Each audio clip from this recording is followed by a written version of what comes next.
are 3 rules to container gardening. Thrill, fill, and spill. Thrill with a flower or greenery that's tall and has wow factor. Fill around that with a pop of color, then choose a complement to spill over the pot. Water your masterpiece and enjoy those blooms. I grew green onions like these from green onions like these that I bought at the store. Watch this science. Snip the root ball off your green onions. Use the rest however you want. Maybe a baked potato topper, you do you. Fill a shallow container like this Tupperware lid with a little water, not too much. Put your roots in the water, set in a sunny spot. In 2 weeks or so, they'll sprout. Plant them in potting soil.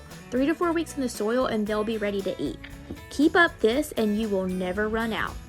Did you know you could use an egg carton to grow your own vegetables? Cut the carton in half so the lid is separate from the bottom. Poke holes in each compartment, then fill the lid with water and place the bottom in the water. Fill with dirt, then water it. Place 1 seed in each egg compartment, being sure to cover with dirt and water them in well. In about a week, you'll begin to see sprouts. Once your plants have 3 tiers of leaves, transfer them to bigger pots or planters to grow. You're probably watering your hydrangeas the wrong way.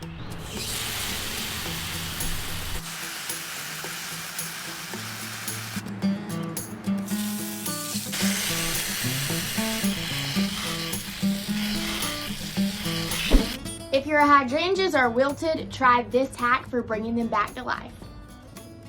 Cut the stem at an angle, then smash the end with a hammer or a mallet. This helps the stem drink more. Then boil some water and pour it piping hot into the vase. The next day, your hydrangeas will be back and better than ever. Don't be too alarmed, but your yard may be trying to hurt you. Here are some extremely dangerous weeds you should be watching out for. First up is the water hemlock. Don't be fooled by the pretty lacy flower. It's one of the most violently toxic plants that grows in North America. If it's ingested, even in small amounts, it can trigger seizures that lead to cardiac arrest and death. This is the meadow death camas, and let's be honest, it's just common sense to beware of any flower with death in its name. All parts of this plant are poisonous, including the bulb, which looks like a wild onion. It can cause vomiting, convulsions, and yes, death. Let me introduce you to Jimson weed, also known as devil's snare, and it's a big no-no. It's extremely dangerous if ingested. It can cause respiratory issues, heart palpitations, intense hallucinations, and you could die. This trick for flower arranging works every time. Start with a vase filled with water. Make a grid on the top of the vase with any kind of tape you have on hand. I like to secure the tape with a rubber band around the rim of the vase. Add your flowers, starting with the biggest ones first, then filling with greenery that's big enough to drape over the sides to hide the tape. This keeps your arrangements beautifully in place every time.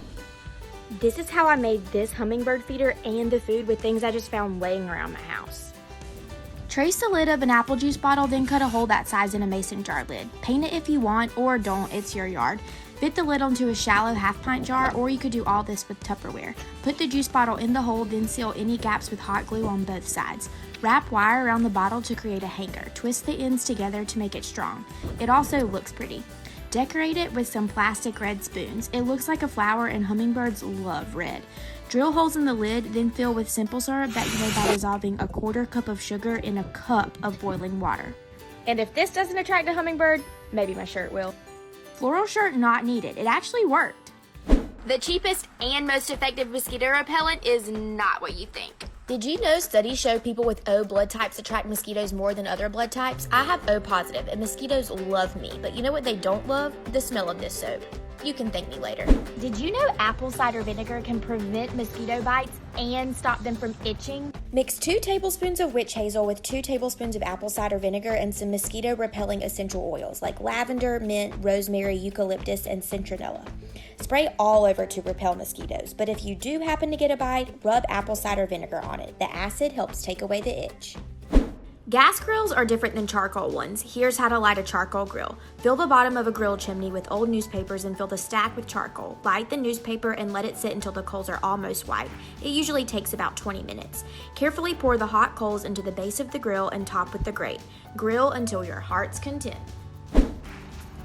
Let's clean this grill. First, fire up the grill, then cut a lemon in half and rub it on the hot grates. The acidic juice helps loosen built-on grime. Then skewer a half onion in a meat fork and rub it on the grates until clean. It's an all-natural cleaning method and no special tools are required. Summertime means packing a lot of coolers. Here's how to make your own ice packs. You can make your own ice packs out of a lot of things, like mixing water with dish detergent or alcohol, but we shouldn't be wasting those on ice packs right now when we could be using them for sanitizing. My favorite method is freezing corn syrup in double-lined zip-top bags overnight. They're flexible, so they make great ice packs for sore muscles, but are also perfect for keeping coolers cold on super hot days. Did you know some people don't rake their leaves on purpose? Some people argue to leave leaves instead of rake them because it makes great mulch, which is true, but not for your grass. If your goal is to have a luscious fertilized lawn, you need to get rid of the leaves. Grass needs sunlight and airflow to be healthy and green. Raking is exhausting, I know, so for my huge yard, I skip the rake and opt for a blower. You could also use a mower with a mulching attachment and bagger to use in your garden, where the leaves will be beneficial instead of rotting on top of your grass.